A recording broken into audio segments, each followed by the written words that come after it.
This is Parent, Boss, Leader. Parent, boss, leader. And here's your host. She's a courageous voice for women, parents, and modern workforce leaders alike. She's a keynote speaker and proud mother of two, Vice President of Strategic Partnerships at ATR International, Laura R. Munson. Hello, and welcome to the podcast Parent, Boss, Leader, an interactive podcast where I interview leaders across industries about their backgrounds, secret sauces in leadership, and really hot topics in the world today. All of the leaders I host are parents, but not always. So join us, like, and subscribe. Today, we have Amy Schulz. Welcome, Amy, Senior Director of Indirect Global Procurement at Hallmark Cards. We're going to talk a little bit about the pivotal role of corporate culture in employee engagement. We're going to talk about retention in the workplace, these new crazy challenges presented by the shift towards remote work, and the impact of generational differences in the workplace. Really cool, meaty topics. Amy, it is fantastic to have you with us. Thank you. It's great being with you, and I appreciate the invite to your podcast. I know you've got a lot of people out there, and it's just so fascinating to talk about some of these topics. So love listening to you, and I'm excited to be on your show today. Yes, and I'm personally so excited. I mean, who doesn't love Hallmark cards? It's just an icon in our culture. It's just so cool to even have such a great brand behind you as well. Well, thank you. And some people don't realize Hallmark also is inclusive of Crayola and those coveted Hallmark movie channel movies. So, everyone during the holiday are enjoying all of that. So it's a great brand. It's wonderful.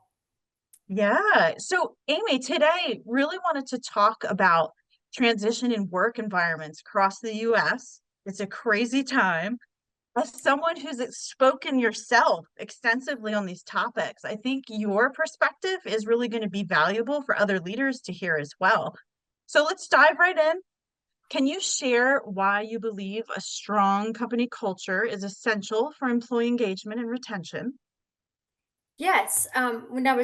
As I think about that a little bit, I've been thinking about this a lot lately because culture is maybe more important than ever as we have hybrid models and in-person work models. But I keep thinking about belonging. It's the number one human need. We all are human, and we need to have that sense of belonging as part of our work, and not just to be happy and productive, but for the business to thrive.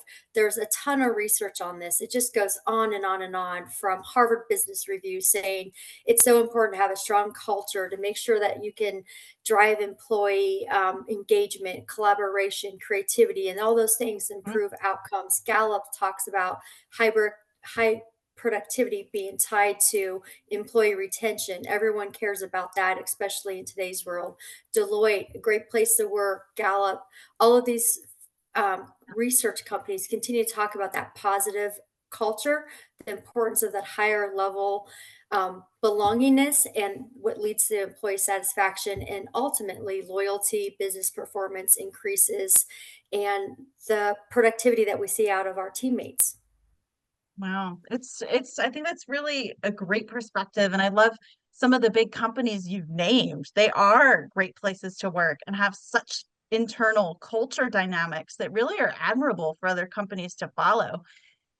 So, given the current debate around in-office versus remote work, particularly within the IT sector, what are your thoughts on really finding a balance that supports positive corporate culture?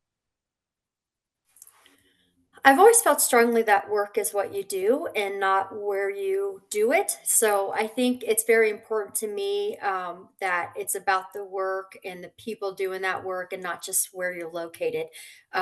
For me, it's and I may be a little bit more progressive than some, but I feel like it's so important to be able to do the work in the location that's going to be most productive. And that's not to say that we don't need to be in person sometimes or anything about or not be in person. But we know now after COVID, what was a better research or test environment than that being remote can be very, very productive. It's proven to work in a lot of cases, and overall, it showed that a lot of people had more productivity due to less interruptions, more focused time. You're not talking to someone at the water cooler every 5 seconds when you're trying to get work done. And just think about the travel time that we're saving, just that 30, 40, 60-minute commute both ways that you can get back into working. The IT sector in particular are very tied to how important it is to have that work-life balance. It's not about salary anymore. It's obviously that's important, but it's also about, am I connected to my work? Do I have to be in the office and present to do that work? Am I allowing any balance in my life anymore? And employees are starting to push for that balance more than ever. They've had a pretty good run and taste of it. And now it's hard to forget how helpful that was. As a mother of a middle schooler, I just have one, 13 Mhm. going on 17. I'm much more relaxed getting and participating in my children's school activities and stuff that I'm doing because I'm able to adjust my time, maybe work a little bit earlier, knowing I'm just going to run down the street to the school to be a part of something that we're doing there. Where normally Mhm. I'd have to accommodate my whole day, try to take calls remotely in the car, driving through traffic, trying to get there and parks and everything else. So it's all these things I think we can all understand. And I'd say it's not just children that we talk about, mothers and stuff obviously care about that, but we're also looking at a lot of us are have aging parents, right? So we have other situations in our life beyond our children. Maybe it's a spouse with cancer who needs some extra care and attention, and you can work and be productive and still balance. So I think that's really Mhm. important, and it's really just about being mindful of it. As I think about it a little bit, it's planning for it so that you can maybe do some in-person stuff too. So you don't have to be it's this or that. A lot of environments, even if they haven't dictated, 2 days a week, or you need to be in for these certain meetings, still have the ability to come in and out so you can meet as you want to. And that's kind of the approach I've taken, maybe an Mhm. all team staff meeting occasionally, or it's time to go over objectives, a little bit more working session based. So we're going to do that. Hallmark does some really cool stuff to keep that culture and pull us in. And they have We Connect Days, which is about once a month. And it's kind of like going to a party. They have cookies and free coffee, and who doesn't want some free coffee all day long, and just activities, and maybe their ERGs are more present just to pull us in. So I like the idea of doing what makes sense for the company and the employee, especially if the company wants to ensure that those employees continue to get more engaged in the work they're doing and aren't a flight risk, frankly. Yeah. Thank you. Appreciate hearing your perspective. And there is such a clash in the US right now with Mhm. in-person, remote, flex work hours. It's really a hard question because there's some companies that are becoming less flexible with it. There's a school of thought, if you're not in the office, you're not working. Or there's the other school of thought, flexibility makes me love my job more. I'm more productive. Right. It's interesting to hear how everything's kind of shaping up. Even I was on a panel last night, and corporate real estate owner of a company was saying that leases are just not happening. They're all Yeah. downsizing, big companies. So it's interesting just to kind of sit back and watch what's happening. I think probably Mhm. best advice to people is stay flexible. We don't know exactly where things are going. Stay flexible, Completely agree. right? And I was just as you were saying that sense of if you're not visible, you may not be working. And what an old school of thought that is now post COVID, right? But people still have that mindset. And I had a previous manager who said, I'll be the first one to admit it. I was that person. I was that guy who thought, well, if you're not there, how can you possibly do in both? He wasn't maybe the most adoptive of technology. So that, was one of the challenges at first, but it's true. If you really think about it, we have tools. You got the status in your chat. You have evidence of whether or not they're being responsive, right? If there's a concern with an individual, don't change policy for that issue. Go address it just like anything else. And I think they'll find that flexibility is going to be what keeps businesses most thriving and really alluring to people, especially our Hmm. younger Yeah. generations. And honestly, I think we're seeing that regardless of where you fall in the generational category, Mhm. there's that concept of we all want balance. We just maybe we weren't as willing to speak up before that. Now that we've Mhm. had a chance to experience it, I think most people adapt to it really well. Yeah, interesting thoughts. So, wanting to know a little bit about you speaking on channels yourself, Mhm. can you discuss any of the strategies you've seen as effective in maintaining or enhancing the corporate culture amidst many shifts that are happening now? Yeah, I was just kind of thinking a little bit more of what you were just saying too, is with people wanting to that companies are wanting to see a little bit more come back to the office. I've seen just talking to other folks about, what are you doing? What is your company doing? This sense of now we've remodeled and things look nicer and kind of, enticing and more collaborative. But that reminds me of, kind of the next question that you were just saying around what is it that helps us, right, to enhance that culture. And it's reminding all of us as leaders, and as a type A, I have to remember this a lot. People first, stuff second, right? We're all so driven, Yes. especially in leadership roles. We're so driven to just let's get our stuff done, and you have to hit Mhm. this objective, and all these things are happening. And post COVID, there's been more stress and transformation and changes than ever, so the stakes are higher. And in the process, we can lose track of people if we're not really careful. And that's where I think the best companies, I would put Hallmark in that, having worked for several, they Mhm. really believe in culture and brand. I mean, their culture is about creating caring, connected experiences for people, right? Bringing us Mhm. together. And they really do that both in brand and their culture. So the brand obviously is the cards and the movies and the things that Mhm. help bring people together. The culture is the same. They focus Mhm. very deeply on people, and I frankly haven't been in a company that really did that. And so when I Mhm. came into it, I see the magic now in a different way. When you didn't have it, Mhm. you always have this kind of like something's off, or because we're going back to the first thing, we want a sense of belonging. We want to know Mhm. that what we do matters, that it's connected to the end game. Mhm. And the more focus you have on people getting there, you realize they're the ones that are bringing it home. It's not all Mhm. this strategic discussion. Someone's got to go be part of it to go execute it and believe in Mhm. that vision. So I think Yeah. the more you can focus on keeping those relationships, building that, focus on people. Are they happy with their Yeah. technology? They like their workspace. All those things kind of create Mhm. the daily good or bad, and it's Yeah. so important. Wow. I just think that's so true what you're sharing. And I even go back to last night. HR, the company I work with, we're huge into the military space. So we partner with the Honor Foundation. And this panel that I was on, I had the opportunity to speak to one of the commander leaders, who's a Navy SEAL, and he was sharing over his 30-year career that it took him years to learn how to really get the job done. He said Mhm. before it was just command control, command control. But when he thought people first, take care of my people first, then we do the work. Everything changed on his team.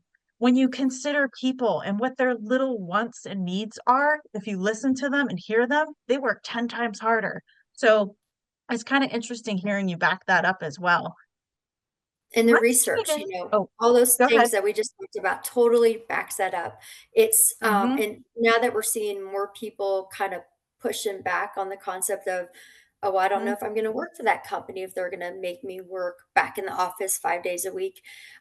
You're seeing people going somewhere else because that balance and connection is so big. So it's not about just that salary, which especially in the IT sector, there's a lot of research Hmm. showing the next 2 years are going to be very rough to maintain, Hmm. retain, and keep that knowledge. So it's going to be bigger. One of the other strategies we have, or that I work with, and I feel like Hallmark always pushes forward to, is we do the stuff that we used to do. We have some people in the office, some out. Think we're a manufacturing supply chain, so obviously Hmm.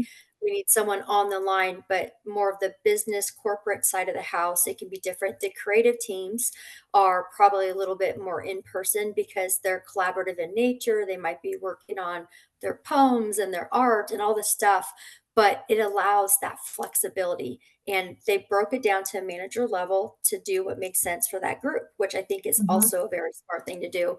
And then Hmm. don't lose track of what you were doing before. So my Yep. team is basically remote. We go in a few times a month, maybe, probably me more than most. And Hmm. that's really pretty elective still, but we continue to do all the cool things. I mentioned the Hmm. We Connect days. The whole company is kind of encouraged to come in, and you kind of feel like you're at a reunion. It's lively and there's Yeah. events, there might be a contest. There's always swag. We have lots of stuff to give away, always like Oh, go I bet take all the that's fun cards you swag. want. It's super fun. Everyone loves that. Gotta Hmm. love that. But we also celebrate exactly what we're like offering to customers. We send each Hmm. other cards. You get a birthday card from the president of the company, and you're kind of like, oh, they know me. And it's handwritten, and you're like, wow, this is cool. Oh. It's making you know that you're a person and not just something in the bigger Hmm. piece of it. I love that. Thank you for sharing that. How do you think generational differences, such as younger employees' preference for group projects, are really shaping the work culture and even the workplace expectations now? Yeah, I'm thinking expectations are probably, obviously they're very different with every generation. We've seen that over time. I feel like there just might be a sense of empowerment from our younger generation to kind of say what I think everybody's always wanted. So I'm definitely seeing the research is showing, just kind of studies within HR, et cetera, that there's a bigger drive for our younger generations to have flexibility. They're prioritizing the work-life balance, all the stuff that is what we've always wanted to do, different generations. I feel like they're helping to drive those changes. Mm-hmm. They're embracing technology, DE&I, all the inclusionary stuff that programs and things that we do. And they're just more collaborative generally. I think we're seeing a little bit more of that kind of group work or group think. Love that sense of working as teams, which Yeah. in my mind are all things that we've wanted maybe that we just didn't express, right? There is a Who doesn't want work-life balance? Who doesn't want Mhm. flexibility? Who doesn't want seeking meaningful work? I feel like this younger generation is just more overtly saying it, and it's helping Mhm. everyone in the process.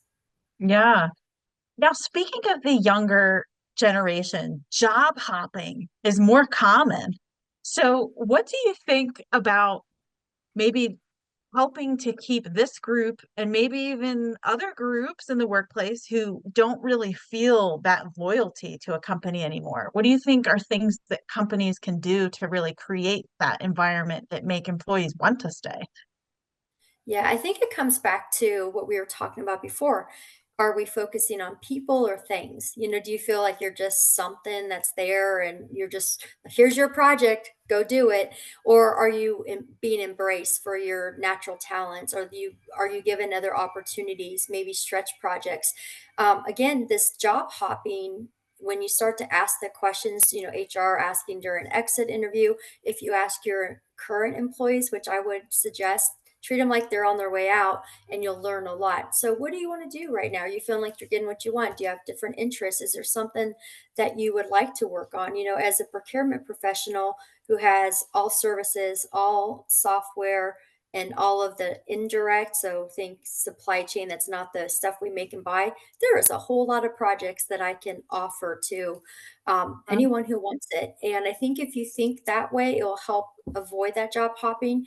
Most people who are doing that, they're not feeling like they're connected to meaningful projects. They don't feel Mhm. like they're stretched. They Mhm. may not feel like there's enough diversity in the company to grow.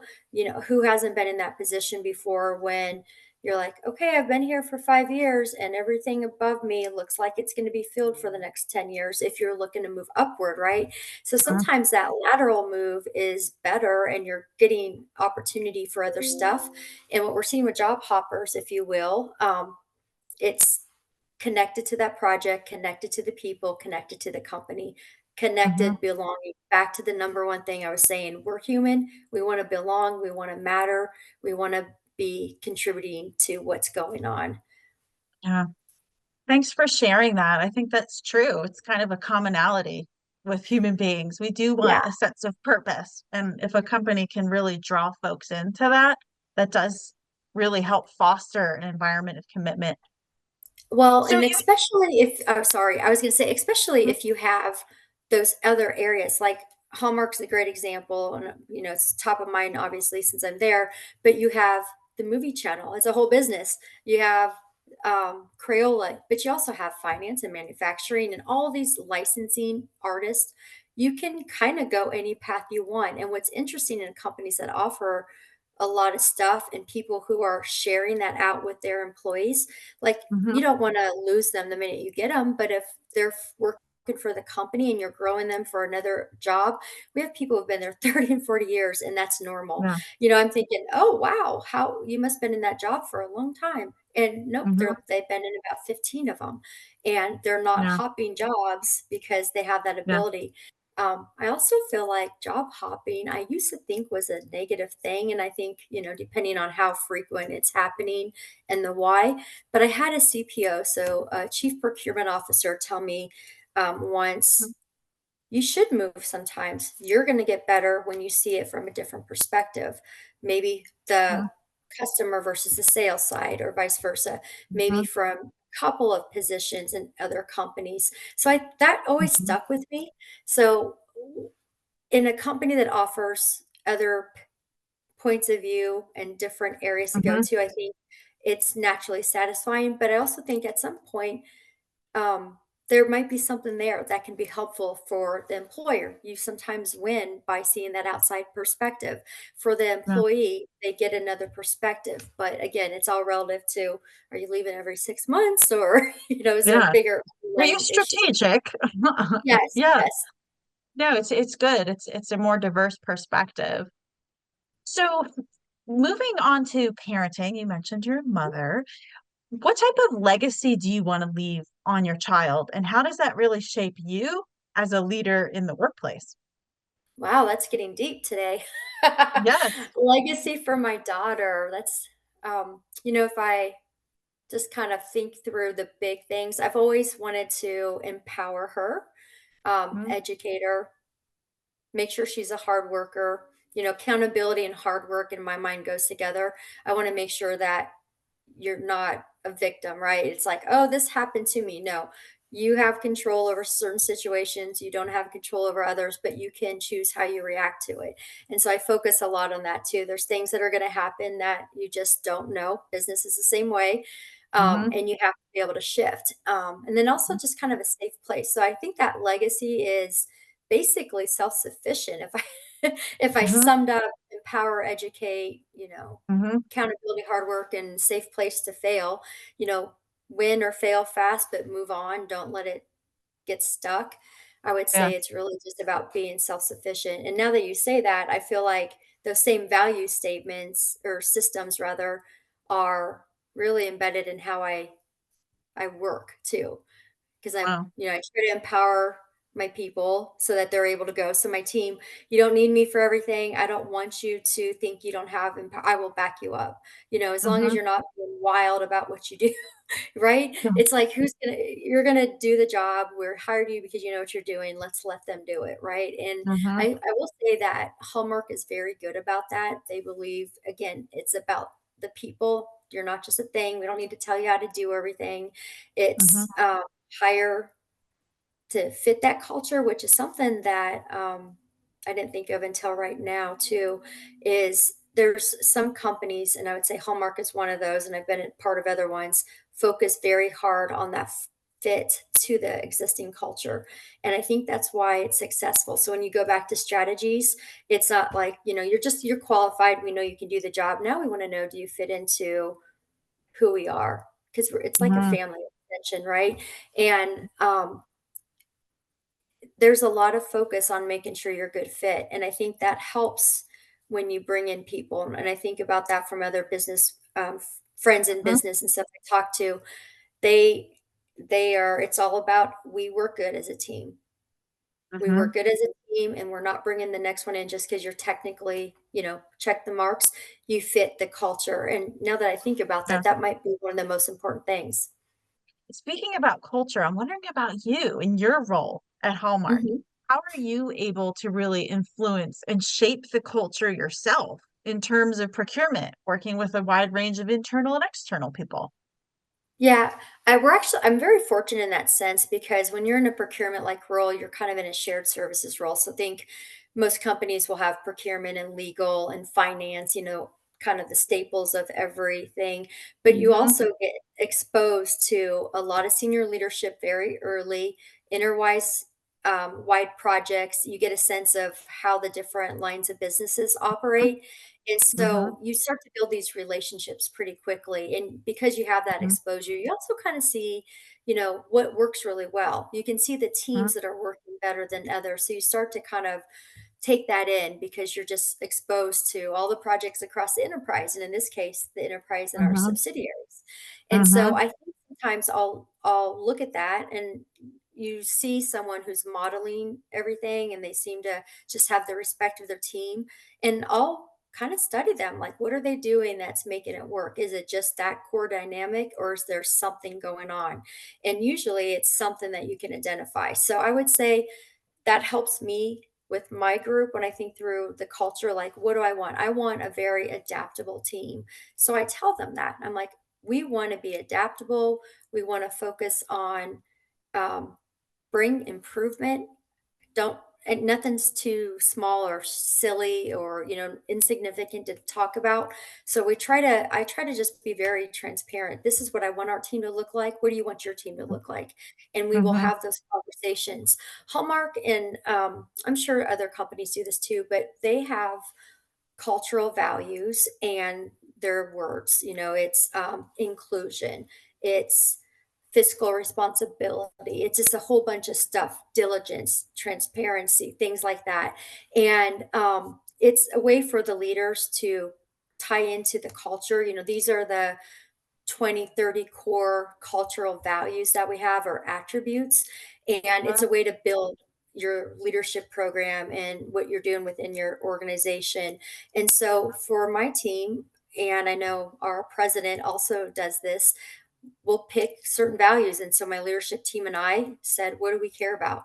What we care about all these things, but what are we focused on this year? And for example, we did transparency so that we're Oh. transparent with our business partners. And we try to be as transparent as possible with suppliers too. In procurement, you're negotiating.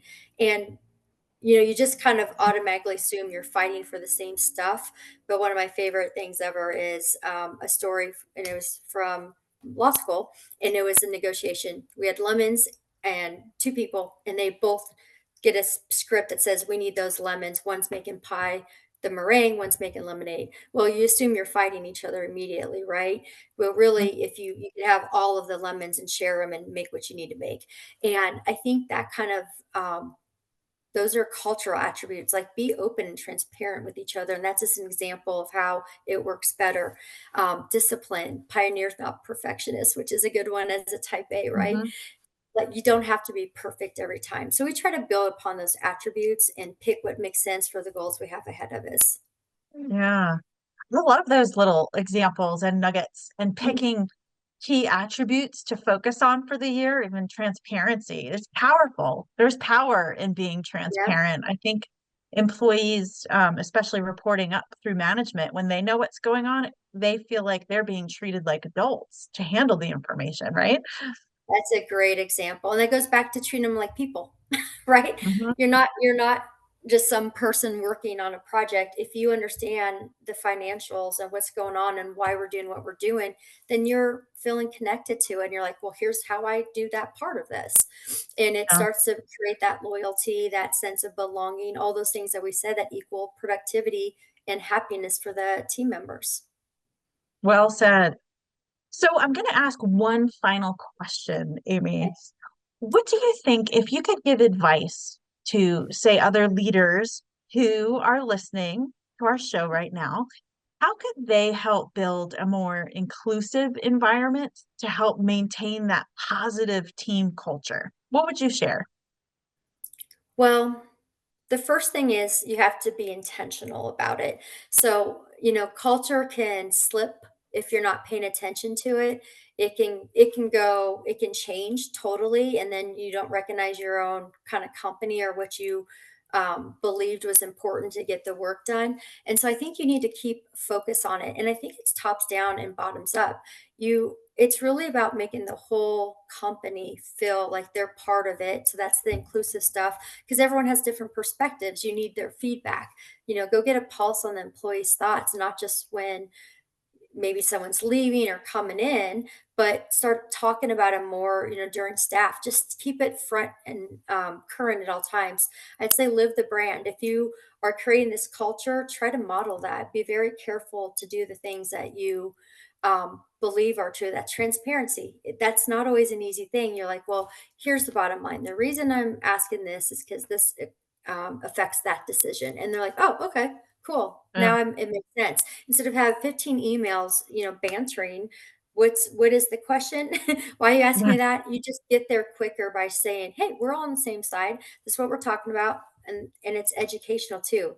I don't know everything that legal does or finance or the business partners does or why they're doing it. So work together and just take 3 seconds to have that conversation, and it keeps it going. But those kinds of things is also that culture offers a way for everyone to work together and Mhm. to be more productive as a whole, not just individuals. And it's almost like your SOP, your standard operation procedures. The culture is, this is how we're going to treat each other. This is what we believe in as a brand. This is how we're going to work together to meet the objectives and projects and all the stuff, right? All the stuff we need to get Mhm. done so that we can bring the products to life and the movies to life for our customers and create that caring connectedness. But we're also going to live that. And I really feel that the leadership does that so well. And as a leader myself, it's something I will never lose sight of. I want to keep that front and focus. And that may be slapping it on the back of all those cultural attributes that we decide to focus on the back of your team's Mhm. backdrop, just so when you fire up, there it is. Little things Yeah. like that. Put a little plaque, even if it's sitting at your house, that reminds you this is the brand. We start off a lot of our more senior meetings, especially like in all hands when everyone's there. So here's who we are, here's what we do, here's why we do it, and keeping that purpose in front of your face, literally, Mhm. really helps you kind of let the little stuff go. Like, oh, that's silly. This is why we're Yeah. here. And Wow. I would just say intentional focus is really key, and tops down and bottoms up. You want to keep the pulse at all times. Gosh, well, Amy, you're an incredible leader yourself. So I think other folks who are in positions where they're leading people, I think you're giving really valuable insights. And I love that culture, always keeping um, perspective fresh while you're there, what you're doing. Let everything else go under the bridge, right? It's really Yes, it's empowering, and it sounds like a very positive company culture. So thank you it for is. sharing your insights. If anything, I bet everyone's going to want to apply to work at Hallmark now, even hearing you speak about We would the love culture that. there. Yeah. Aw. And really thank you so much for sharing your expertise. Really appreciate having you on the show today. And to our subscribers, thank you for listening. For those who've joined us, you're welcome to like and subscribe. And if you'd like to connect with Amy personally, she is on LinkedIn, right, Amy? Any other That'd places be to find wonderful. That'd be you? Hmm. great. I love talking Perfect. about this stuff. I love meeting other women and Mhm. professionals. And yes, I would love to connect. Yeah, and I think you're great even speaking on panels. You've been a great speaker. We even connected through that too. So Yes. excited to see where you go, Amy. I'll be following you. Well, I'm Mhm. listening to you, so Mhm. hopefully I'll continue to be able to do that. Mhm. Thanks for Excellent. joining, Amy. All right. Have a great day. Thank you.